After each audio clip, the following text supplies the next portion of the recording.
What's up, Creed? Welcome to Tuesday demo video. We got 3 sets on a 7-minute cap, so we're doing all of this in 7 minutes. The first portion here, you're gonna have 3 movements and 3 sets. Trying to get through these pretty quick, but we do want to show good control and ownership over each movement. We have 8 bird dogs, 4 and 4 each side, 8 dead bugs, 4 and 4 each side, and then 8 good mornings, all right? So move with a good pace, but don't move so fast that you're missing the contraction in that core from those first 2 movements. Bird dogs and dead bugs are meant to be a stiff spinal movement. The spine shouldn't move with those. After you finish 3 rounds, you're going immediately into a little bit faster here.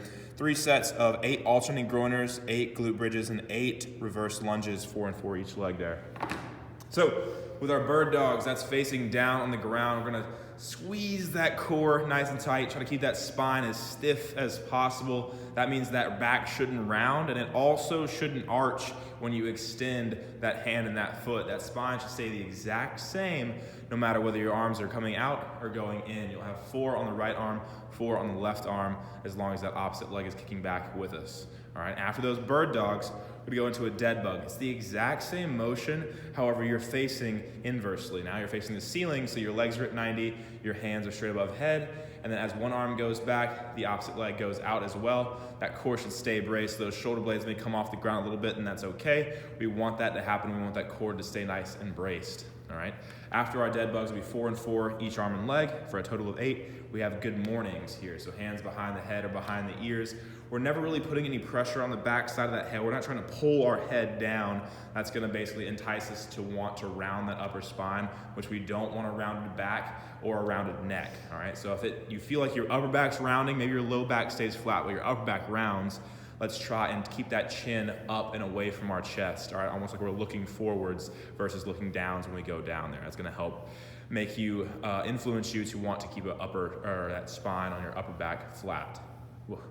Then 3 sets, we have 8 alternating groiners. You're gonna go into a long lunge position. Those hands drop inside that knee. That front foot is nice and flat. You'll hold for a stretch. Then we'll hop and switch each leg and make sure that front foot lands flat on the ground. If your heel is off the ground, well, that might mean that either we're not jumping out far enough or we have a very, very tight hip flexor and or hamstring that is limiting us. So after our 4 and 4 alternating groiners, we have 8 glute bridges. We'll be down on the ground in a glute bridge position, so heels tucked in close to our hips. We're gonna drive those hips nice and high as she goes up and back down. That's 1 rep. We're going 8 reps here, focusing on a good squeeze in those butt muscles. Then we have 8 alternating reverse lunges, 4 and 4 each leg here. So you're gonna step back, kiss that knee to the ground. That front foot stays flat. With these lunges, anytime you're doing a lunge, always think about standing straight up. Never think about standing up, leaning backwards or leaning forwards, especially in a walking lunge or a forward lunge. It's very tempting to want to drive through that toe. But if we drive through that heel, we have a lot more stability and a lot more power from that glute. After our warm up, our Tuesday workout, what it looks like is, if you have a barbell at home, obviously you would look online towards that workout. It is a heavy 5 rep, find your 5 rep max basically today for deadlifts. But if you only have a dumbbell, we're looking at 5 sets of 10 reps, 5 sets of 10 reps. So you'll end up with 50 total reps here on your deadlift. And then in between every set, you'll have 5 and 5 Renegade Row between sets. No push up in that Renegade Row there. Part B is 5 rounds for time, 60 seconds on, 60 seconds off. So that means you're working for a minute as fast as you can.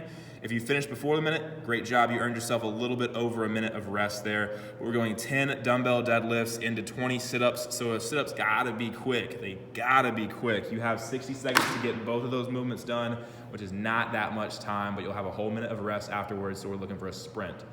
So with our deadlift here, we're gonna hold that dumbbell vertically with our fingers clasped around one end here. We're gonna drive those hips back and behind to start that movement and make sure our shoulders stay pinned back and down into our back pocket.